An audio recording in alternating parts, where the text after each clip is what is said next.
Karenin wrote Anna a letter saying, "During your illness, I sincerely decided we should start over, but I sense you're not happy.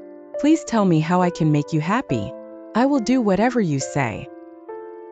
This part is quite moving, showing the complexity of human nature and Tolstoy's greatness. Anna and Vronsky are together, but Vronsky is no longer satisfied. Suddenly, things seem to turn around. Vronsky learned that Karenin had agreed to the divorce, and he could now see Anna and be with her. Vronsky rushed to Karenin's house, embraced Anna, and kissed her passionately. Anna also felt as if a new chapter in their lives was about to begin. A month later, Anna and Vronsky went abroad. They traveled through Europe for 3 months, visiting Venice, Rome, and Naples, and arrived at a small town in Italy where they planned to stay for a while. Here they spent a beautiful time in their world of just the two of them, with nothing but love. Anna's health gradually improved. She loved Vronsky deeply and felt like the happiest woman in the world. In Anna's eyes, Vronsky could have achieved great things in his career but sacrificed his future for her. Moreover, Vronsky never showed any signs of regret in front of her, and even loved her more than before. But what about Vronsky? His feelings were unclear. At first, Anna made him experience the beauty of love, but soon he felt dissatisfied. He had many expectations for happiness, desires, and goals, and love alone couldn't fill them. Moreover, this sense of dissatisfaction grew larger, as other things seemed to drift further away since Anna was right there. So during their time together, he had 16 hours a day to fill. He would study politics, read new books, or take up painting, but nothing could hold his interest for long. Soon he grew tired of their life together.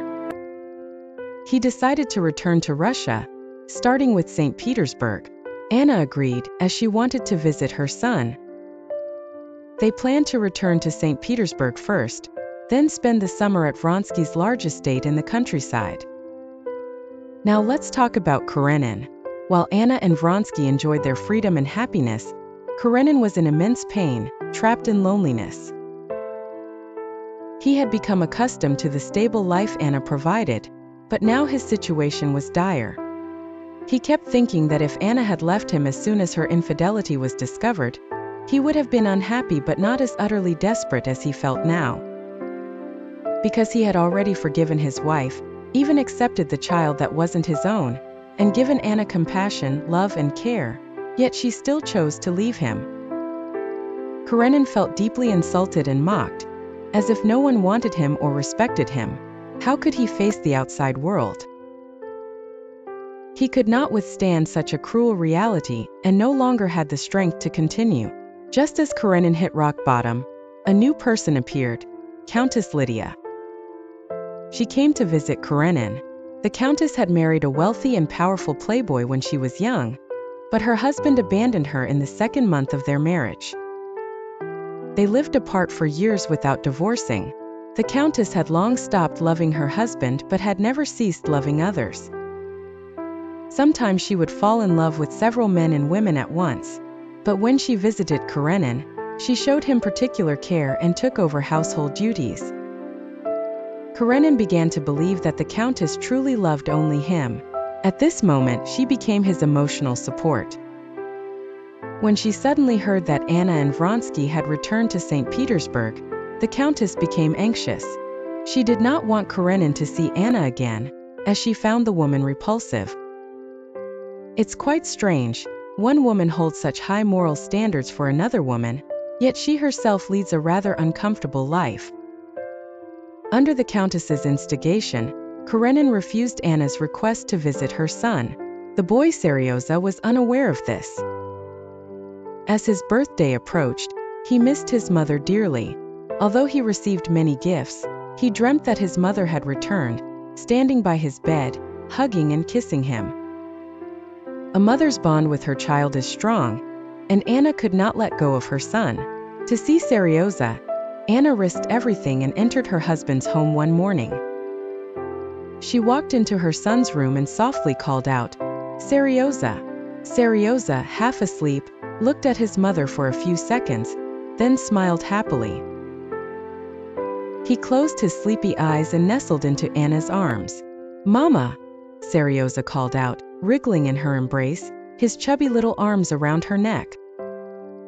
With his eyes still closed, he affectionately rubbed his cheek against Anna's neck and shoulder. Then Seryoza suddenly opened his eyes wide and said, "Today is my birthday. I knew you would come." Anna, in tears, stroked him and could not say a word. Seryoza threw himself onto Anna, hugging and kissing her, and lifting her tear-streaked face, asked, "Mama, dear Mama, why are you crying?" Anna said, "I'm just happy to see you after such a long time." At that moment, the nurse entered the room and said, "Karenin is coming soon. You should leave quickly." Seryoza was chatting with his mother about his skiing adventures, laughing happily, but Anna knew she had to leave because Karenin would not want to see her. Seryoza soon realized what was about to happen and hugged his mother, saying, "Don't go. He won't be here right away." But outside, Karenin's footsteps could already be heard. The nurse urged Anna to leave quickly. Seryoza covered his face with his hands, crying and throwing himself onto the bed. Anna walked quickly towards the door. When Karenin saw her, his face showed no expression. The meeting was too hurried, and Anna didn't even have time to give Seryoza the gift she had chosen for him. So what does a woman endure in such complex relationships? Because of this love triangle, Anna lost her right to visit her son, lost the protection of her family, and was openly despised by high society. Those society ladies who once liked Anna now forbid their husbands from speaking to such a fallen woman, and some even said that being seen next to Anna should bring shame. This pressure from public opinion also made Vronsky uncomfortable. He even felt irritation or resentment towards Anna. When Anna was still determined to appear in public, Vronsky thought to himself, "This woman is really foolish. How can she still show herself in public? Doesn't she realize I am already out of place?" His attitude towards Anna grew increasingly cold, as if it were all Anna's fault. Anna noticed Vronsky's change and bravely said to him, "It's all your fault. You're the one who has brought me to this state." Vronsky did not continue to blame Anna. He just repeatedly said that he loved her, as it was their only comfort. The next day, they left St. Petersburg, leaving behind the place of love and hatred, and returned to Vronsky's country estate. They were unable to cope with the drastic changes from their once familiar surroundings. How was Anna living at the estate? Here, Tolstoy uses Dolly's perspective to observe. Remember, Dolly is Anna's sister-in-law. When she visited Anna, she was surprised to find that Anna had changed a lot. The heavy and oppressive feeling from St. Petersburg was gone. Anna now exuded a captivating charm.